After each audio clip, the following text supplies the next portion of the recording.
Hello friends, ఈరోజు మనం nano urea చల్లడం జరుగుతుంది. ఇవి చూడండి బాటిల్ నానో యూరియా. ఇది వచ్చేసి ఎకరాకు 2 బాటిల్ కలపాలండి. ఇది వచ్చేసి మనం ఇసుకలో కానీ లేదంటే ఇది స్వర్ణపాల్లో కానీ కలపచ్చు. నేనైతే స్వర్ణపాల్లో కలుపుతున్నాను. ఇది లిక్విడ్, నానో లిక్విడ్. ఎకరాకు 2 బాటిల్ తీసుకోవాలి. ఇలా మొత్తం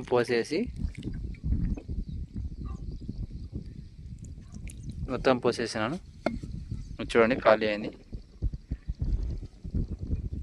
ఇప్పుడు దీన్ని కలుపుకోవాలను.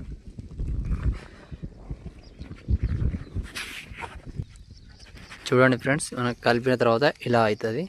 మీకు ఇలా ఉండేటట్టు కలుపుకొని ఎకరాకు 2 బాటిల్ లెక్కల చల్లుకోవాలి.